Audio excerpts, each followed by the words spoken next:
Hey everybody, and almost Merry Christmas, right? Today is a day that we're going to be talking about how to find your diaphragm. Now, of course, I'm not talking about that female thing. It is a muscle that sits in an upside down bowl shape, and it's underneath your rib cage. And a lot of people have a hard time trying to find it when they're learning to sing.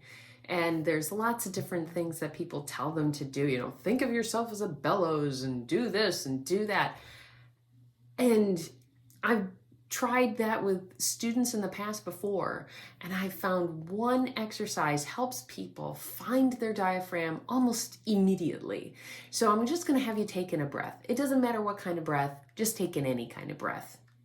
So once you've done that, now when you exhale, I want you to put your mouth like this.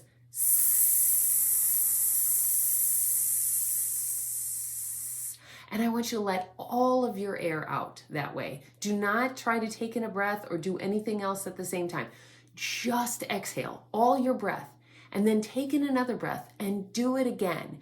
Because as you're exhaling, what's happening is that you're squeezing and using that diaphragmatic pressure to push that air out. And that is your diaphragm. You're going to feel it more and more the more you use it. So keep taking in a breath and exhaling.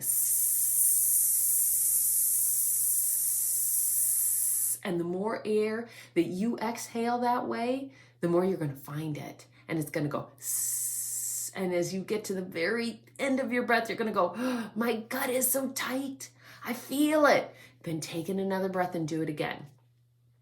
Now, as you keep going like this and you found your diaphragm, then I want you to try to take an inhale with your diaphragm. So at first, it doesn't matter what kind of breath you take in, but now I'm saying try to take in an inhale where you're pushing down that diaphragmatic muscle and you're taking in that breath and it's pushing everything out of the way, and then exhale again.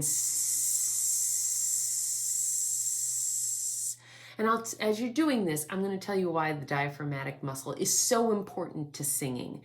The reason why it's so important to singing is the same reason that it's important if you play a wind instrument or a brass instrument, is because there is more ability to get more air by pushing down your diaphragm. Your lungs get about 30% more air, and that's important. Now, our vocal cords or folds work a lot of the same way that those instruments do, where you may think that you're getting louder the more you're squeezing your throat. You've seen that before in singers where they're trying to sing really loud and you see all the veins sticking up on their throat.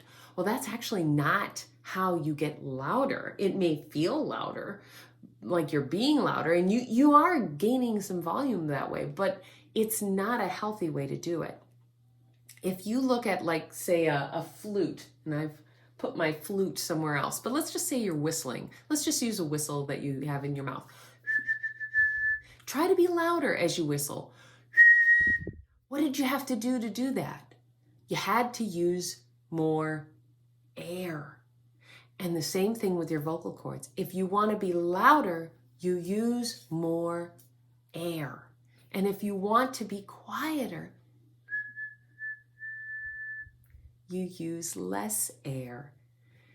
That's your vocal lesson for today. I hope you guys got something out of it. Have a great rest of your day. Keep practicing that to find your diaphragmatic muscle.